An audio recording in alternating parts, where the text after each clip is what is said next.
नमस्ते दोस्तों। क्या आपने कभी सोचा है कि रूस यूक्रेन संघर्ष कैसे शुरू हुआ? यह एक जटिल मुद्दा है जो वर्षों से सुर्खियों में बना हुआ है, लेकिन इसे सही तरीके से समझने के लिए हमें अतीत में गहराई से जाना होगा। आज हम उन ऐतिहासिक, राजनीतिक और सामाजिक कारकों का अन्वेषण करेंगे जो इस युद्ध की ओर ले गए।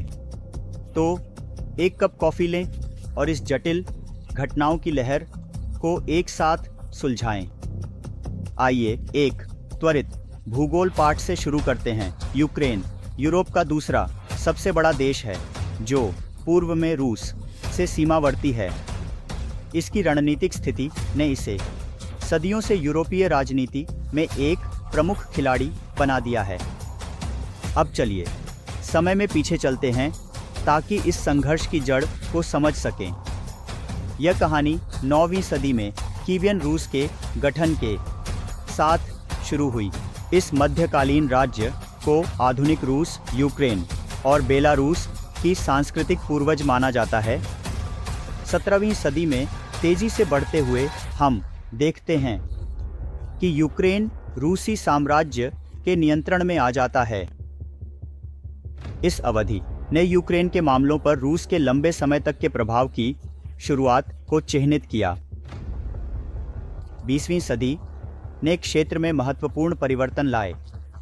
1917 में रूसी क्रांति के बाद यूक्रेन ने संक्षिप्त रूप से स्वतंत्रता की घोषणा की। हालांकि इसे 1922 में सोवियत संघ में जल्द ही शामिल कर लिया गया।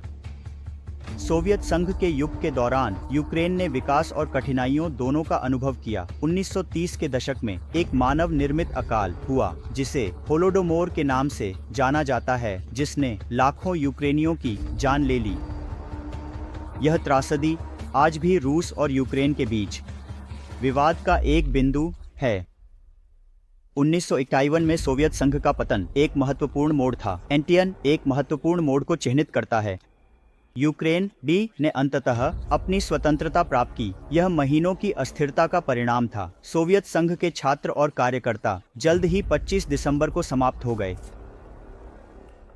लेकिन संक्रमण सुचारू नहीं था। देश आर्थिक चुनौतियों और राजनीतिक अस्थिरता से जूझ रहा था। अब हम आधुनिक यूक्रेनी राजनीति को आकार देने वाली प्रमुख घटनाओं के बारे में बात करते हैं। 2004 में ऑरेंज क्रांति। यह चुनावी धोखाधड़ी के खिलाफ विरोध प्रदर्शनों की एक श्रृंखला थी जो यूक्रेन की सच्ची लोकतंत्र की इच्छा को दर्शाती है। लेकिन आज के संघर्ष का असली उत्प्रेरक 2014 में यूरोमैदान क्रांति के साथ आया, जब तब के राष्ट्रपति विक्टर यानुकोविच ने यूरोपीय संघ के साथ एक सहयोग समझौते पर हस्ताक्षर करने से इनकार किया तो विरोध प्रदर्शन भड़क उठे। इस निर्णय को रूस के साथ निकट संबंधों की ओर एक कदम के रूप में देखा गया। यह कई यूक्रेनियों की इच्छाओं के खिलाफ था। इस विरोध ने विक्टर यानुकोविच के निष्कासन का कारण बना, जो रूस को पसंद नहीं आया। इसके जवाब में रूस ने मार्च 2014 में यूक्रेन के दक्षिण में स्थित क्राइमिया, एक प्रायद्वीप का अधिग्रहण किया। इस कदम की अंतर्राष्ट्रीय समुदाय द्वारा व्यापक रूप से निंदा की गई। क्राइमिया के अधिग्रहण के बाद पूर्वी यूक्रेन में संघर्ष शुरू हो गया। डोनेट्स्क और लुहांस्क क्षेत्रों में रूस समर्थक अलगाववादियों ने यूक्रेन से स्वतंत्रता की घोषणा की। इसने डोनबास क्षेत्र में युद्ध के रूप में जाने जाने वाले लंबे संघर्ष को जन्म दिया। शांति वार्ताओं और संघर्ष विराम के प्रयासों के बावजूद तनाव जारी है। फरवरी 2022 में तेजी से आगे बढ़ते हुए हम देखते हैं कि रूस ने यूक्रेन पर पूर्ण पैमाने पर आक्रमण शुरू किया। इस वृद्धि ने दुनिया को चौंका दिया और संघर्ष को वैश्विक ध्यान के केंद्र में ला दिया। तो इस युद्ध के लिए मुख्य कारक क्या हैं? सबसे पहले रूस और यूक्रेन के बीच ऐतिहासिक और सांस्कृतिक संबंध हैं। कई रूसियों, जिनमें राष्ट्रपति व्लादिमीर पुतिन भी शामिल हैं, यूक्रेन को रूसी विरासत का एक अभिन्न हिस्सा मानते हैं। दूसरा, इसमें भू राजनीतिक पहलू है। यूक्रेन का पश्चिम, विशेष रूप से नाटो के साथ संभावित संरेखण, रूस द्वारा एक खतरे के रूप में देखा जाता है। पुतिन ने लंबे समय से नाटो के पूर्व की ओर विस्तार का विरोध किया है, इसे रूस के प्रभाव क्षेत्र में अतिक्रमण के रूप में देखा है। तीसरा, हमारे पास राष्ट्रीय पहचान का मुद्दा है। जबकि कई यूक्रेनियन अपनी विशिष्ट संस्कृति और राष्ट्रीय पहचान का दावा करते हैं। कुछ रूसियों का मानना है कि यूक्रेनियन सीमा के रूसी राष्ट्र का एक हिस्सा है। चौथा, एक आर्थिक कारक है। यूक्रेन की समृद्ध कृषि और औद्योगिक क्षेत्र इसे एक मूल्यवान आर्थिक संपत्ति बनाते हैं। अंत में, हम दोनों देशों में घरेलू राजनीति की भूमिका को नजरअंदाज नहीं कर सकते। रूस में इस संघर्ष का उपयोग राष्ट्रवादी भावना को एकजुट करने के लिए किया गया है। यूक्रेन में इसने पश्चिमी समर्थक दृष्टिकोण और राष्ट्रीय एकता को मजबूत किया है। यह ध्यान रखना महत्वपूर्ण है कि इस संघर्ष के दूरगामी परिणाम हुए हैं। इसने मानवता के संकटों को जन्म दिया है, जिसमें हजारों जानें गई हैं और लाखों लोग बेघर हो गए हैं। इस युद्ध का वैश्विक आर्थिक प्रभाव भी पड़ा है, जो ऊर्जा की कीमतों और खाद्य सुरक्षा को प्रभावित कर रहा है। अंतर्राष्ट्रीय समुदाय ने रूस के खिलाफ प्रतिबंधों और यूक्रेन के समर्थन के साथ प्रतिक्रिया दी है। हालांकि संघर्ष का शांतिपूर्ण समाधान खोजना एक महत्वपूर्ण चुनौती बना हुआ है। अब आइए समझते हैं कि वैश्विक संघर्ष में नाटो की भूमिका क्या है। आइए बुनियादी बातों से शुरू करते हैं। नेटो वास्तव में क्या है? नेटो का मतलब है North Atlantic Treaty on Organization. यह एक सैन्य गठबंधन है जो द्वितीय विश्व युद्ध के बाद 1939 में स्थापित किया गया था। इसका मूल उद्देश्य सोवियत संघ के खिलाफ सामूहिक सुरक्षा प्रदान करना था। आज नाटो के 30 सदस्य देश हैं, जो ज़्यादातर उत्तरी अमेरिका और यूरोप से हैं। अब आज की दुनिया में नाटो क्यों महत्वपूर्ण है? खैर, यह दुनिया का सबसे शक्तिशाली सैन्य गठबंधन है। नाटो सामूहिक रक्षा के सिद्धांत पर आधारित है। इसका मतलब है कि एक सदस्य के खिलाफ हमला सभी के खिलाफ हमले के रूप में माना जाता है। यह ऐसे दोस्तों के समूह की तरह है जो हमेशा आपके साथ होते हैं। आइए हाल के संघर्ष में नाटो की भागीदारी के बारे में बात करते हैं। सबसे महत्वपूर्ण संघर्षों में से एक पूर्वी यूरोप में हुआ है। नाटो यूक्रेन का समर्थन कर रहा है। हालांकि यूक्रेन नाटो का सदस्य नहीं है। यह समर्थन सैन्य प्रशिक्षण, उपकरण और बुद्धिमत्ता साझा करने को शामिल करता है। यह एक नाजुक संतुलन है, क्योंकि नाटो मदद करने की कोशिश कर रहा है बिना सीधे संघर्ष में शामिल हुए। लेकिन नाटो की भूमिका केवल सैन्य कार्रवाई के बारे में नहीं है। यह एक राजनीतिक गठबंधन और चर्चा का एक मंच भी है। सदस्य देश नियमित रूप से सुरक्षा मुद्दों पर चर्चा करने के लिए मिलते हैं। वे वैश्विक समस्याओं के लिए कूटनीतिक समाधान खोजने के लिए एक साथ काम करते हैं। यह राजनीतिक पहलू सैन्य पक्ष के समान ही महत्वपूर्ण है। अब आइए देखते हैं कि नाटो किस विशेष तरीके से शामिल हुआ है। नाटो देशों ने रूस पर आर्थिक प्रतिबंध लगाए हैं। उन्होंने पूर्वी यूरोप में अपनी सैन्य उपस्थिति भी बढ़ा दी है। यह आगे की आक्रामकता को रोकने और क्षेत्र में नाटो सदस्यों के प्रति समर्थन दिखाने के लिए है। यह एक कंटेनमेंट और डिटरेंस की रणनीति है, लेकिन नाटो की कार्रवाइयों की भी आलोचना हुई है। कुछ का तर्क है कि नाटो का पूर्व की ओर विस्तार रूस के साथ तनाव में योगदान कर रहा है। अन्य लोग कहते हैं कि नाटो को यूक्रेन का समर्थन करने के लिए और अधिक करना चाहिए। इसमें भागीदारी के सही संतुलन के बारे में एक चल रही बहस है। यह एक जटिल मुद्दा है जिसमें विभिन्न पक्षों पर वैध तर्क हैं। चलिए नाटो के विभिन्न देशों की भूमिका के बारे में बात करते हैं। संयुक्त राज्य अमेरिका आईटा, जो नाटो का सबसे बड़ा सदस्य है, एक प्रमुख भूमिका निभाता है। लेकिन फ्रांस, जर्मनी और यूके जैसे यूरोपीय देश भी महत्वपूर्ण खिलाड़ी हैं। प्रत्येक देश नाटो अभियानों के लिए सैनिक उपकरण और वित्तीय सहायता प्रदान करता है। संघ की ताकत इन संयुक्त प्रयासों से आती है। नाटो गैर सदस्य देशों के साथ भी निकटता से काम करता है।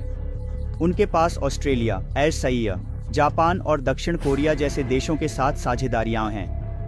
ये साझेदारियां नाटो के वैश्विक प्रभाव को बढ़ाने में मदद करती हैं। यह नाटो की रणनीति का एक हिस्सा है जो यूरोप के बाहर सुरक्षा चुनौतियों का सामना करने के लिए है। यह वैश्विक दृष्टिकोण अंतर्राष्ट्रीय सुरक्षा की चुनौतीपूर्ण प्रकृति को दर्शाता है। चलिए नाटो के भविष्य पर विचार करते हैं। संघ नए प्रकार के खतरों के अनुकूलन कर रहा है, साइबर युद्ध और आतंकवाद अब प्रमुख चिंता का विषय है। नाटो इन आधुनिक चुनौतियों का सामना करने के लिए क्षमताओं का विकास कर रहा है। यह अपने मूल शीत युद्ध के फोकस से एक विकास है, लेकिन नाटो को आंतरिक चुनौतियों का भी सामना करना पड़ता है। सदस्य देशों के बीच रक्षा खर्च को लेकर बहसें चल रही हैं।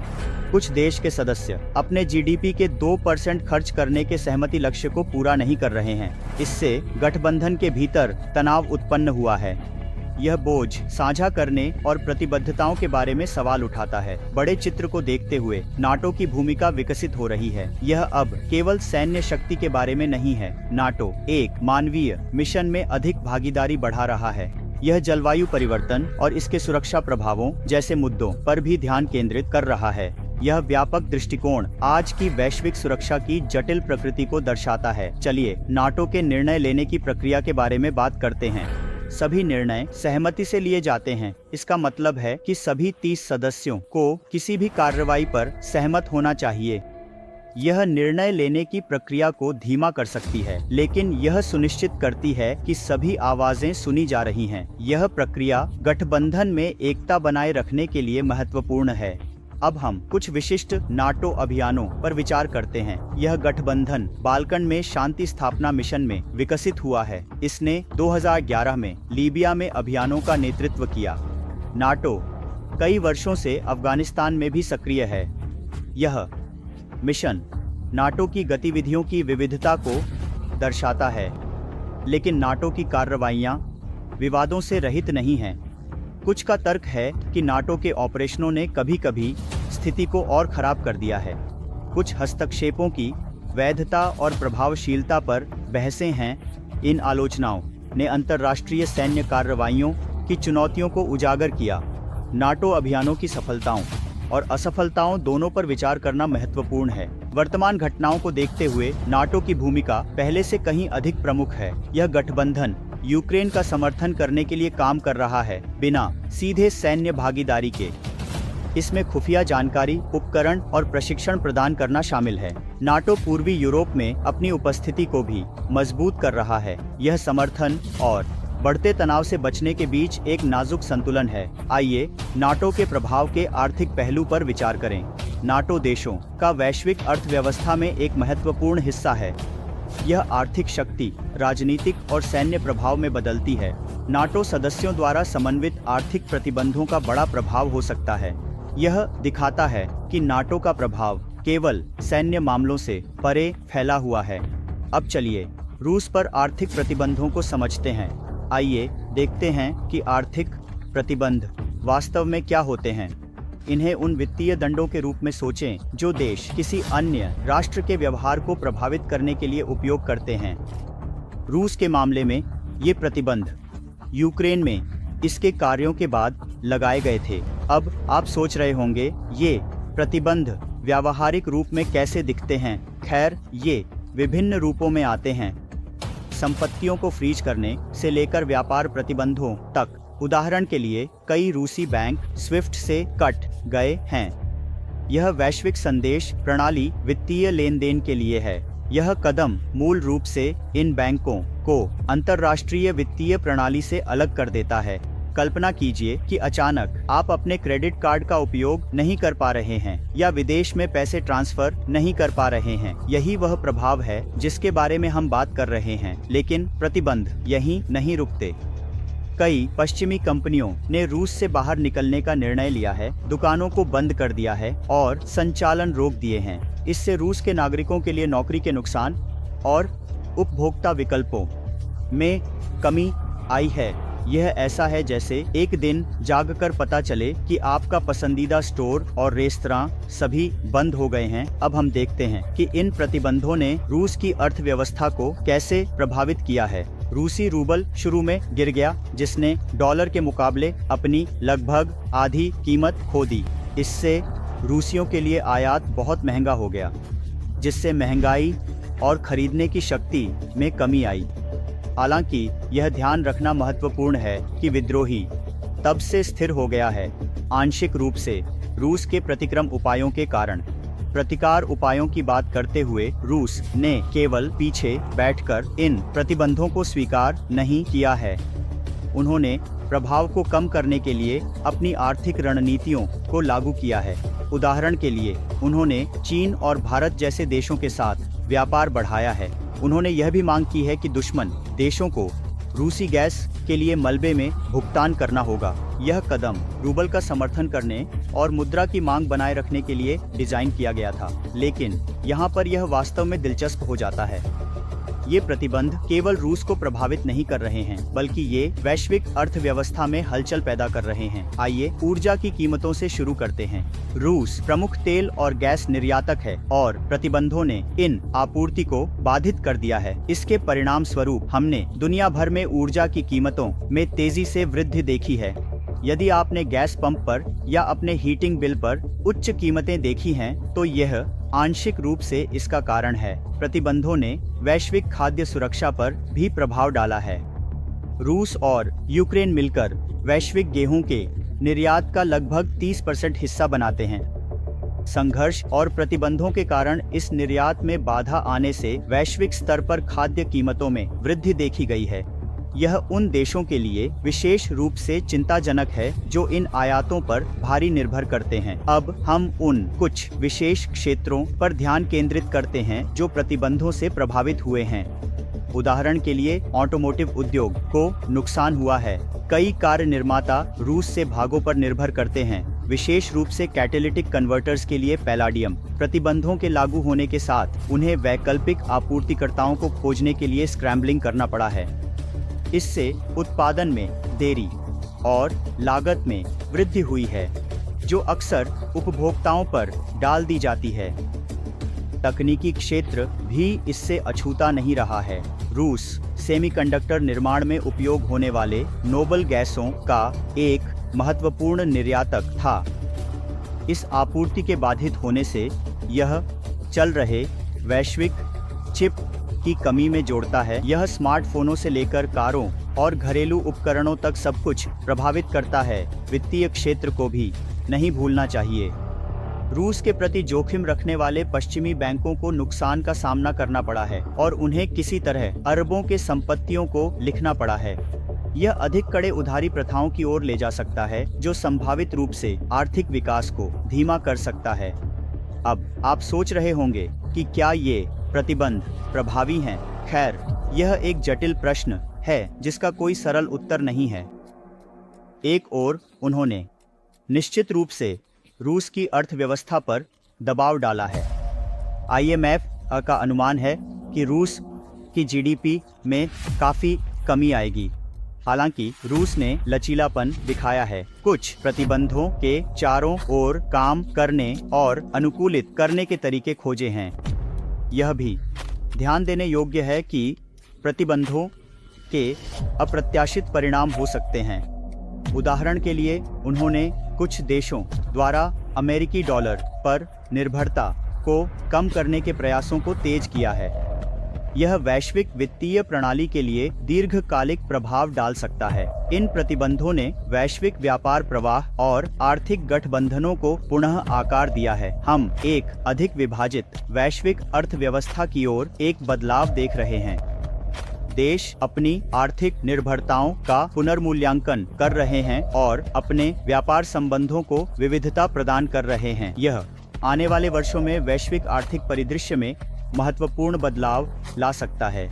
अब हम यूक्रेन में मानवतावादी संकट और शरणार्थी स्थिति पर चर्चा करते हैं। यूक्रेन में संकट 2014 में शुरू हुआ और 2022 में तेजी से बढ़ गया। क्षेत्र में संघर्ष ने लाखों लोगों को अपने घरों से भागने पर मजबूर कर दिया है, जो पोलैंड, रोमानिया और मोल्दोवा जैसे पड़ोसी देशों में सुरक्षा की तलाश कर रहे हैं। उन्होंने शरणार्थियों की सबसे बड़ी संख्या प्राप्त की है, लेकिन शरणार्थी होना वास्तव में क्या मतलब है? शरणार्थी वे व्यक्ति होते हैं जिन्हें युद्ध, हिंसा या उत्पीड़न के कारण अपने देश छोड़ने के लिए मजबूर किया गया है। वे अक्सर नए देशों में केवल अपने पीठ पर एक कपड़ा लेकर आते हैं। इस संकट का पैमाना चौंकाने वाला है।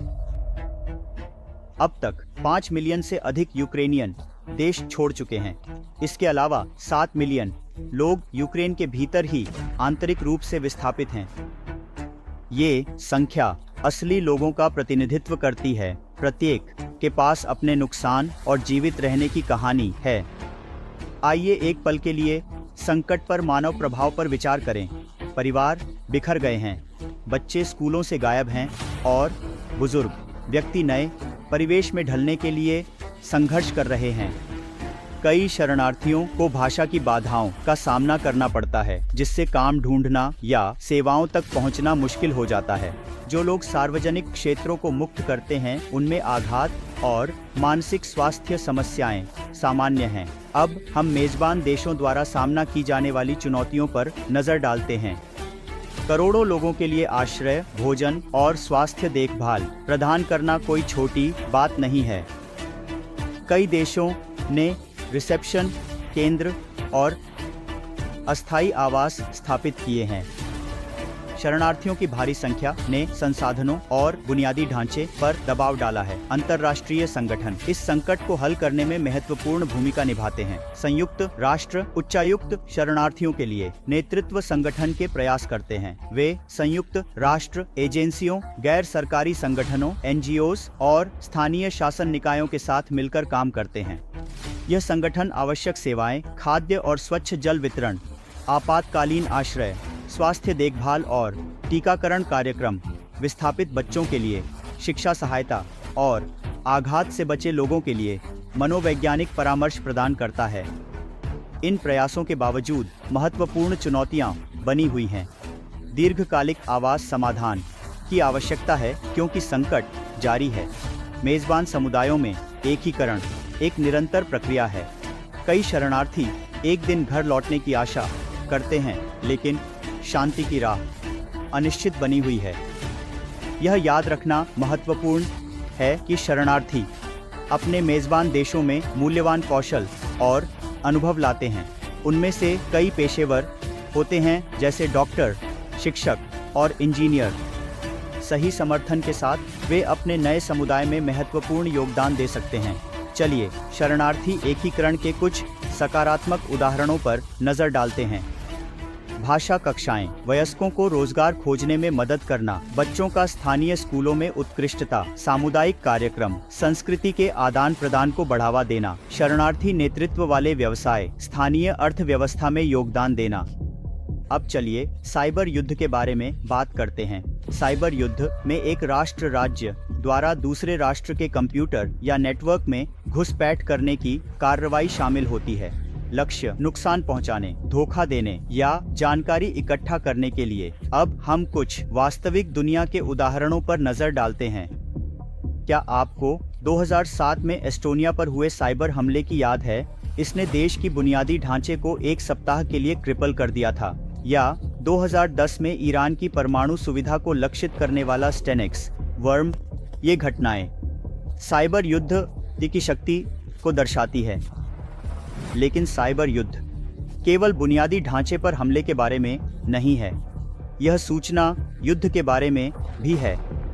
सूचना युद्ध डेटा का उपयोग करके प्रतिकूल पर लाभ प्राप्त करने के लिए किया जाता है। इसमें गलत जानकारी फैलाना या जनमत को प्रभावित करना शामिल हो सकता है। आइए साइबर युद्ध के मुख्य घटकों को समझते हैं। सेवा का इनकार, यह प्रणाली को इतना अधिक दबाव में डालता है कि वे क्रैश हो जाते हैं। दूसरे हल्के फुल्के जैसे वायरस, कीड़े और ट्रोजन जो हमारे इंफ्रारेड सिस्टम को नुकसान पहुंचाने के लिए डिजाइन किए गए हैं। 3 फिशिंग, लोगों को संवेदनशील जानकारी उजागर करने के लिए धोखा देना। हमारे पास राज्य द्वारा प्रायोजित हैकर होते हैं जो अक्सर खुफिया एजेंसियों के लिए काम करते हैं।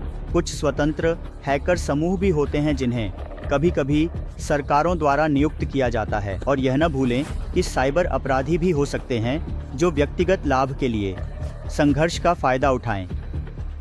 साइबर युद्ध के लक्ष्य विविध होते हैं।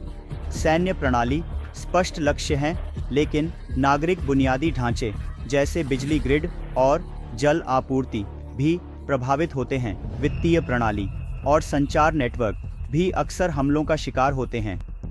अब हम सूचना युद्ध की ओर बढ़ते हैं। सूचना युद्ध पूरी तरह से कथा को नियंत्रित करने के बारे में है।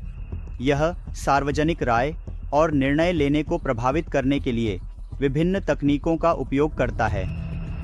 इनमें भ्रामक जानकारी का उपयोग करके प्रचार करना शामिल है, जिसका उद्देश्य किसी कारण को बढ़ावा देना है। 3. सोशल मीडिया हेरफेर। 4. Deep fake. आइए एक केस स्टडी पर नजर डालते हैं। 2016 के अमेरिकी राष्ट्रपति चुनाव में साइबर हमलों और गलत सूचना अभियानों के माध्यम से विदेशी हस्तक्षेप की रिपोर्ट की गई। लोगों का नेतृत्व करें। आइए एक केस स्टडी पर नजर डालते हैं। 2016 के अमेरिकी राष्ट्रपति चुनाव में साइबर हमले और गलत सूचना अभियानों के माध्यम से विदेशी हस्तक्षेप की रिपोर्ट की गई थी। यह दिखाता है कि साइबर और सूचना कार्य लोकतांत्रिक प्रक्रियाओं को कैसे प्रभावित कर सकते हैं। व्यक्ति अपने आप को सुरक्षित रखने के लिए क्या कर सकते हैं? पहले, अपने सॉफ्टवेयर और सिस्टम को अपडेट रखें। दूसरे, प्रत्येक खाते के लिए मजबूत और अद्वितीय पासवर्ड का उपयोग करें। तीसरा, ऑनलाइन देखी जाने वाली जानकारी के प्रति आलोचनात्मक रहें, विशेषकर संघर्ष के दौरान। 4. फिशिंग प्रयासों और सामाजिक इंजीनियरिंग तकनीकों को पहचानना सीखें। याद रखें, साइबर और सूचना युद्ध में हर कोई संभावित रूप से अग्रिम पंक्तियों पर है। आपका व्यक्तिगत उपकरण आपकी जानकारी के बिना एक बड़े हमले में इस्तेमाल किया जा सकता है। अब हम रूस की सैन्य रणनीति पर नजर डालते हैं। रूस ने पारंपरिक रूप से भारी बलों और संख्याओं पर निर्भर किया है। उनके पास टैंकों, तोपों और विमानों के बड़े भंडार उपलब्ध हैं। उनकी रणनीति अक्सर दुश्मन को निराश करने के लिए एक झटका और लहर प्रभाव उत्पन्न करने में शामिल होती है। हालांकि इस दृष्टिकोण को यूक्रेन के संघर्ष में चुनौतियों का सामना करना पड़ा है। रूसी बलों को लॉजिस्टिक्स और आपूर्ति श्रृंखला की समस्याओं का सामना करना पड़ा है। उनके कई वाहन और उपकरण खराब हो गए हैं या ईंधन खत्म हो गया है। इसने उनकी प्रगति को धीमा कर दिया है और उन्हें यूक्रेन के प्रतिक्रमणों के प्रति कमजोर बना दिया है। रूस ने प्रमुख बुनियादी ढांचे पर मिसाइल हमलों का भी उपयोग किया है। ये हमले यूक्रेन के कमांड और नियंत्रण प्रणालियों को बाधित करने का लक्ष्य रखते हैं, लेकिन इसके परिणाम स्वरूप नागरिकों की हताहत भी हुई है, जिससे अंतर्राष्ट्रीय निंदा हुई है। अब चलिए हम यूक्रेन की सैन्य रणनीति पर ध्यान केंद्रित करते हैं। यूक्रेन ने एक अधिक लचीला और अनुकूलनशील दृष्टिकोण अपनाया है। उन्होंने रूस की संख्या में श्रेष्ठता का मुकाबला करने के लिए गतिशीलता और हिट एंड रन रणनीतियों पर ध्यान केंद्रित किया है। यूक्रेनी बलों ने जेवेलिन मिसाइल जैसे एंटी टैंक हथियारों का प्रभावी उपयोग किया है। ये हथियार रूस के सशस्त्र वाहनों के खिलाफ घातक साबित हुए हैं। यूक्रेन ने भी टोही और हमलों के लिए ड्रोन का नवोन्मेषी उपयोग किया है। इन मानव रहित हवाई वाहनों ने मूल्यवान खुफिया और हमले की क्षमताओं में सुधार किया है। यूक्रेन ने टोही और हमले के लिक्विड ड्रोन का नवोन्मेषी उपयोग किया है। इन बिना पायलट वाले हवाई वाहनों ने मूल्यवान खुफिया और हमले की क्षमताओं में सुधार किया है। चलिए हवाई शक्ति की क्षमताओं के दो पक्षों की तुलना करते हैं।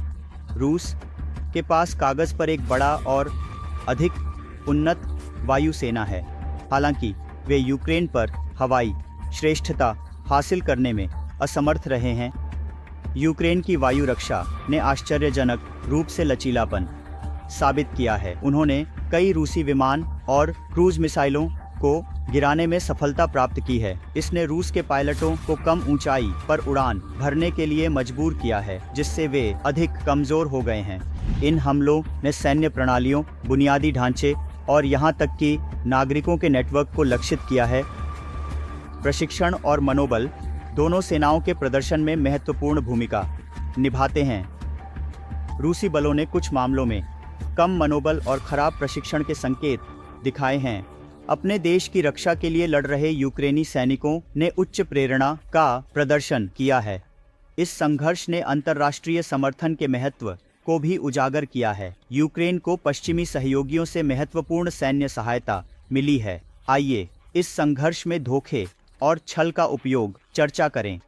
दोनों पक्षों ने दुश्मन की खुफिया को भ्रमित करने के लिए डमी उपकरणों का उपयोग किया है। अब आइए देखते हैं कि इस युद्ध ने तेल बाजारों को कैसे प्रभावित किया है।